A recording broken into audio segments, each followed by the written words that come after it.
So, did you know that my narcissistic mother was a psychic? That's right. My mother used her spirituality in order to take advantage of the people around her and to avoid accountability when she did things wrong. And I'm going to tell you how she did it so you don't get taken advantage of by the psychics and mediums on this app who are doing the same thing.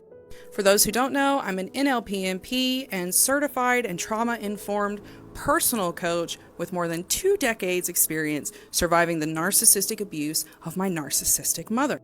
My mother was a woman who was desperate to feel important. She had extremely grandiose ideas about herself, her capabilities, and what she had achieved. Although there was absolutely no evidence for any of those things, and she took no action whatsoever to make her life better or to achieve those things that she liked to tell people she was better than them for.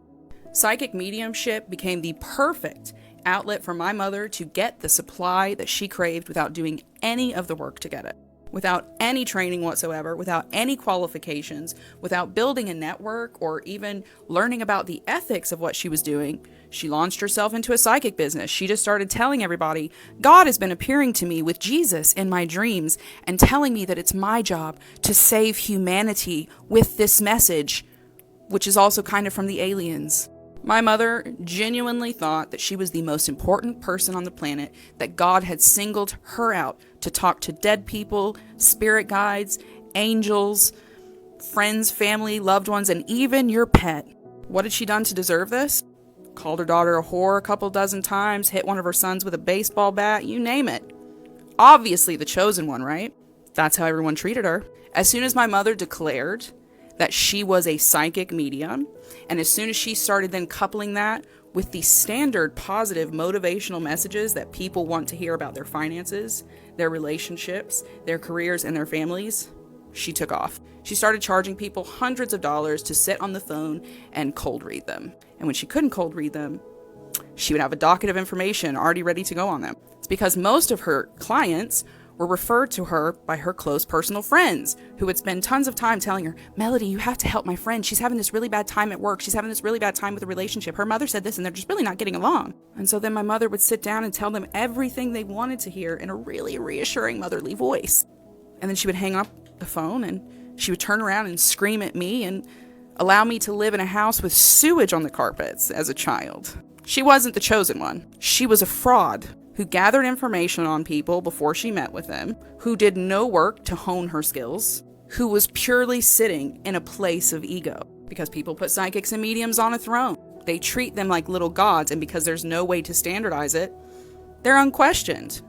You can't stop them. What are you going to take away their license? So that's why I'm sharing this story here. And now I'm going to share some signs that you can look for in the really popular psychics on this app and beyond to make sure that you're not being taken advantage by somebody who is talking to their egos and not your dead loved ones. Here they go. You ready? Number 1, centering the ego.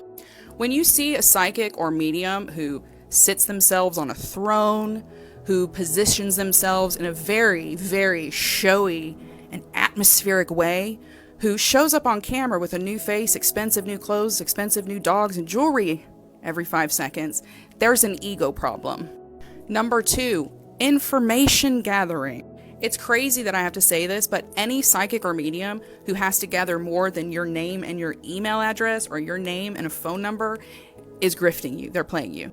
Especially when they're a popular psychic who asks you for an astrological chart. Do you know how much information is in that, baby?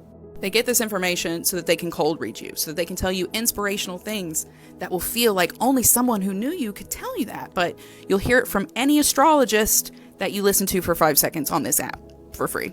And last but not least, here's a really, really big one that most people don't realize and they don't really talk about. Referral systems. If you have been referred to a psychic or medium through one of their really good friends, who also happens to be a good friend of yours, don't walk, run. And block them on everything. Because whether you know it or not, whether your friend that has referred you knows it or not, a lot of information has subtly been passed on to that psychic, and that psychic can make a lot of educated guesses based on what they know about the person who is close to you in your life. My mother did this all the time, and it worked like a charm. She got hired out to do psychic conventions, and she would sit and have seances in people's living rooms.